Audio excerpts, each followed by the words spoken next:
Hi, everyone. I thought I would talk to you about how to visit people or choose whether or not you should visit people in the time of coronavirus and how to do it safely if you're going to do it. Now, as usual, with anything that has to do with coronavirus, it is most advantageous to have and understand a strategy. You want to choose conditions that are going to be least advantageous to the virus and most advantageous to you and the people you want to spend time with. Now, the real problem is we don't have an instant way to know who is carrying the virus, even if they look well and they feel well, and we don't have a test that is rapid that we can do at home at this time that is reliable as of June 2020.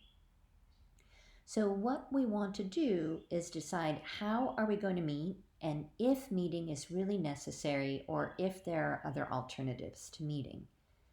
For many of us, being away from the people we care about has been a terrible strain, and I will admit that. I think that it's very hard to go without our loved ones, without our friends, feeling isolated. So there may be an important role for getting together with people, and the good news is that in this day and age, at this season, the weather may be favorable to at least meeting outside. If it's possible for you to meet people outside, that will be less advantageous to transmission of the virus. So that's number one.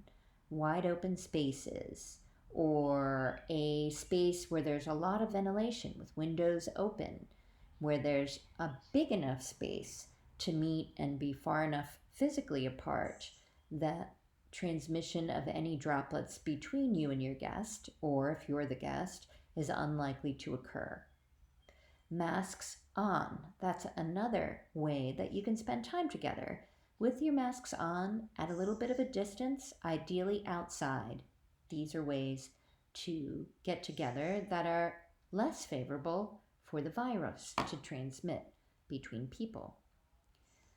Maybe, even though it's going to be a joyous occasion to see people you haven't seen in a while, maybe for that first visit, we limit the amount of extra noise, meaning many people would like to play music because it's a celebration of a new season and an opportunity to be with friends. But the more we have to raise our voice, the more likely we are to potentially spread droplets.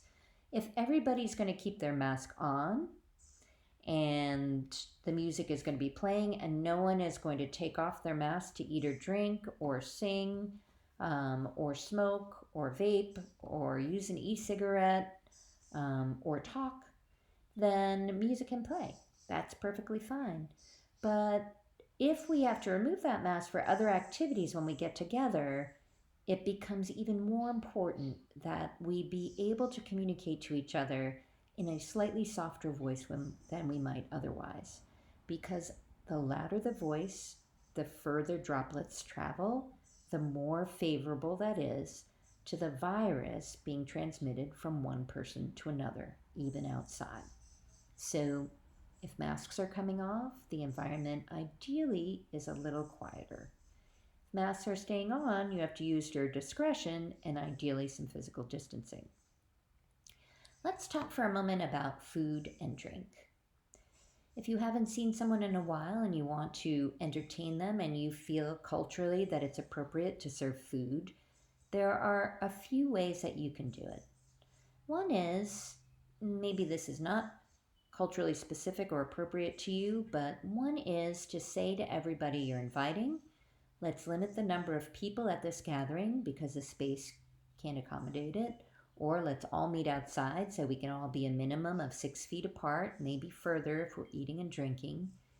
And let's all bring our own food and drink and not share and not put hands into a bag or into a bowl. If people want to share those items should be poured out into portions that each person can take. Okay, so that I don't know if the person, did you see what I just did? I touched my nose. That's dangerous. So you see how easy it is to forget.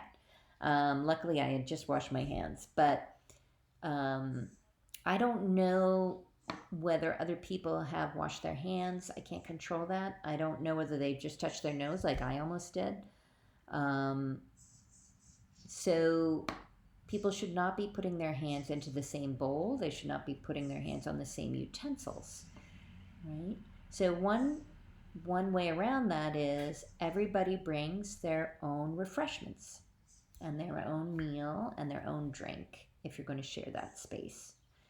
The other is if I feel like hosting and I feel like making sure my guests are fed, that I prepare two separate portions, or at least two, or at least the number of portions for the number of different families that I will be with. So if I'm having a family or a couple over and we're going to sit outside and I'm preparing a meal, I am going to prepare a tray for them and snacks for them and drinks and cups for them, perhaps in disposable containers. And I'm going to have a completely separate one for me, and then they can help themselves where they're sitting, and they don't have to cross into the middle, and I can help myself where I'm sitting. So that's another way to do it, right? So that we don't have to worry about cross contaminating each other or entering each other's space to meet in the middle. Because remember, in order to eat, we have to take our masks off, right? So that is one way to ensure that food doesn't become a vehicle, like the rituals around food doesn't become a vehicle for us to inadvertently get contaminated because we get too close to each other as we're both reaching for the same product or we're sharing lots of utensils, right? When they leave, that utensil, maybe it's disposable, but if it's not, that's okay. You can put it right in the sink.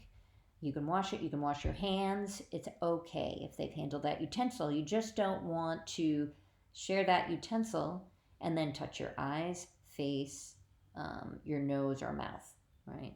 So that's a little bit about food. But what about drink? Now, drinking non-alcoholic beverages or even alcoholic beverages, those two should be separated out. Some amount of portion for that family to help themselves in that area that they are on, and some amount for me and my family to help ourselves to whatever we have, so that we don't have to meet in the middle in order to grab the drinks. Because remember, we sometimes forget that our mask is pulled down because we have something delicious that we want to put in our mouth. This will keep us from cross contaminating. Okay, so if possible, meet outside. If you are going to meet, whether it's outside or inside, if you're meeting inside, ideally it will be a big wide open space with lots of ventilation, perhaps the windows open, right? And you're going to limit the number of guests so that they can space themselves out adequately, ideally more than 6 feet if you're eating, and that in that space you reduce the noise in that space. So if you have a room that is not that big and you can accommodate only 1 or 2 guests in that space, so you can each be more than 6 feet apart with your masks off, you don't want to be shouting over music because that will spread droplets further, right? So that's important to consider. And when you finish with that visit, you can do some standard cleaning of doorknobs, refrigerator handles, microwave handles, anything that might have been, anything in the bathroom. That way you will have a better, cleaner space afterwards in terms of decontamination. So food, separate it out, decide whether or not you really even need food for while you're visiting, because maybe you just don't. Maybe the visit's enough. Separating out the food or bringing your own food, not sharing and not putting hands in bowls or hands in bags of chips, pour out a portion for that family and a portion for yourself if you both want to have it. And then if there are people in your family or people in the other family that are a little immunocompromised, meaning they have some chronic conditions that might make contracting the virus a little more risky for them, then maybe a visit over a platform that is different, that's a virtual platform, is better than a visit in person, just so that person isn't put at a higher risk of a poor outcome. Okay. All right. Well, that's it on entertaining. It's not that complicated. Softness, splitting up portions or bringing your own portion, visiting at a distance, visiting outside. Pretty easy. Make sure there's a way for everyone to wash their hands before they eat. All right.